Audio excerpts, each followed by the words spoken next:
with the Soulfire Qigong, you have a standing sequence, which is done in a horse stance. It's a Chinese way of standing in some of the Chinese exercises. You can do it as low as you like, or you can do it with just a slight bend of the knees. That I'm not concerned with. It depends on your level of fitness.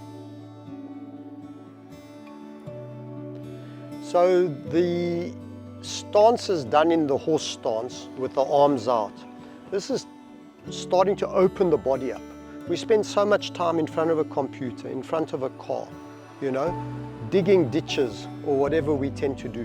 When we stand with our arms out and generate energy out our hands, we are opening the front of our body up to the world.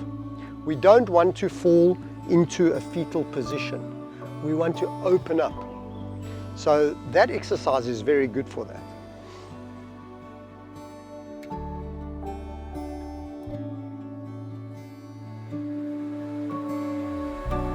As you get into the movement aspects of them, some of them may look a little bit martial because traditionally that's where they come from, but you're learning to use your hands in front of you or to the side of you, you know, so you're learning to use your shoulders. And then there are some movements that are done very low on the ground. These ones are meant to create more mobility in the hips and the shoulders, all right? Because usually, because we sit so much in the Western world, and I talk for myself as well, our hips become very closed. We can't sit in an open lotus position, for instance, easily, most of us. So our knees will always stick up off the ground. But we want to, even if we don't get it completely, we want to be able to sit with our pelvis as open as we can. We want to be able to open our shoulders up as much as we can. You know, this is very, very important. And then the last sequence is the breathing sequence. Now, this is an old exercise. It's called Old Man Makes Medicine. And when you start to open up the different Qigong energy centers, then you will do the different parts of the breathing exercise. Ultimately, that allows you to come back into yourself and settle in your balance point in your body. So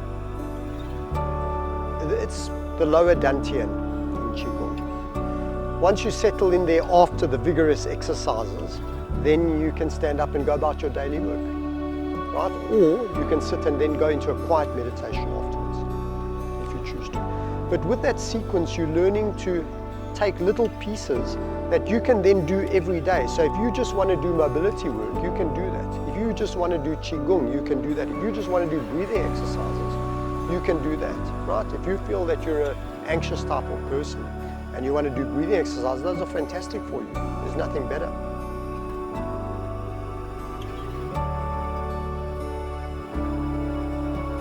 So I think that everybody will benefit from doing Qigong, and I think that Soulfire particularly stands special because it has the ability to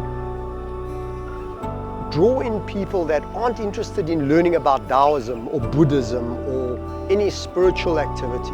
You just learn a technology. You know, you're learning a basic technology. We're sweeping away all the religious, we're sweeping away all the philosophy, and we're saying, look, here's the tools. You know, you can use this, you can use this, and you can use this, or you can just do the breathing if you want to, and you'll get the benefits from it.